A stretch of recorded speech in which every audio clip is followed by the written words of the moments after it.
In the winter of 1873, as Reconstruction trembled under the weight of rising violence and political betrayal, a new voice stepped into the halls of American power. His name was James Thomas Rapier, a man born enslaved, educated across borders, and determined to reshape the future of a nation that had once claimed he had no place in it. Rapier's story did not begin in the marble corridors of Washington.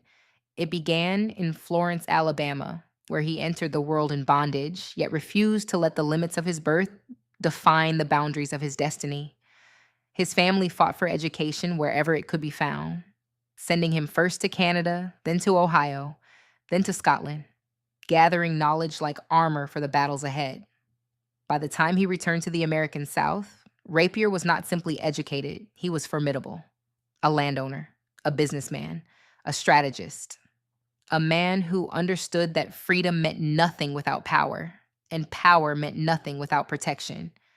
He entered politics with a clarity that startled even his allies. Reconstruction was not a gift. It was a fragile experiment, one that could collapse under the weight of white supremacist violence unless Black leaders stepped forward with courage and precision. Rapier was ready to be one of them. When he won election to the United States Congress in 1872, he carried with him the hopes of thousands of newly enfranchised Black voters across Alabama.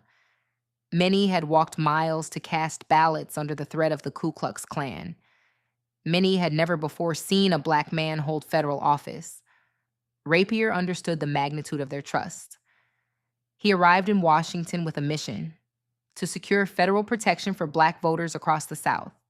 He knew that without the shield of the federal government, the 15th Amendment would become a hollow promise, a right written on paper but erased in practice. Rapier spoke with a calm intensity that commanded attention. He argued that the federal government had a moral obligation to defend its citizens from terror, intimidation, and political violence. He warned Congress that the enemies of Reconstruction were not hiding. They were marching openly, burning schools, murdering voters, and seizing local governments through fear. His words were not welcomed by everyone. Former Confederates bristled at the sight of a Black man demanding accountability. Some mocked him, others whispered threats, but Rapier did not bend. He had seen too much, learned too much, and sacrificed too much to retreat. Outside the chamber, the danger was even greater. As a prominent Black congressman and later as a federal tax collector appointed by President Ulysses S. Grant, Rapier became a marked man. The Klan targeted him relentlessly. Assassination plots circulated. He traveled with armed protection, knowing that every journey through Alabama's countryside could be his last. Yet he refused to flee. He refused to be silent. He refused to surrender the future of his people to terror. Rapier's speeches were reprinted across the nation. His arguments shaped debates on civil rights, education, and federal enforcement. He fought for land reform, understanding that political freedom meant little without economic independence. He pushed for public schools, knowing that literacy was a weapon against oppression. He demanded that America honor its promises, not just in law, but in lived reality. But Reconstruction was collapsing. Federal will was fading. White supremacist violence surged. And Rapier, like so many Black leaders of the era, found himself standing against a rising tide determined to erase everything he had fought for. By 1875, he had left Congress, but not the struggle. He continued organizing, advocating, and building, even as the world around him grew more dangerous. His health began to fail, worn down by stress, travel, and the constant threat of death.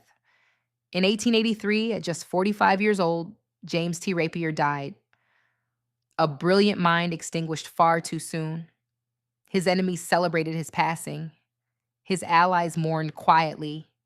And history, for a time, allowed his name to fade into the shadows. But the truth never disappeared. James T. Rapier was one of the fiercest defenders of Black political power during Reconstruction. A congressman who understood the stakes. A strategist who saw the future clearly. A man who risked everything to protect the rights of those who had only just tasted freedom. His legacy is not measured in years, but in courage, not in titles, but in the battles he chose to fight. And today, his voice rises again, not as a whisper, but as a reminder that the struggle for justice has always required those willing to stand in the fire.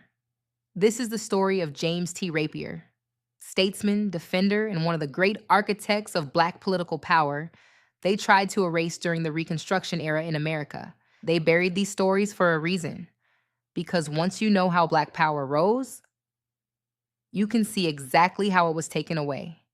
And once you see the blueprint, you can recognize every version of it still being used today. This isn't just history, this is the manual. And the fight didn't end in Reconstruction, it just changed clothes. If this episode opened your eyes, don't let the story stop with you. Share it, talk about it, challenge the silence that kept these men hidden. This is Black Justice Untold. Please like, comment, share, and subscribe.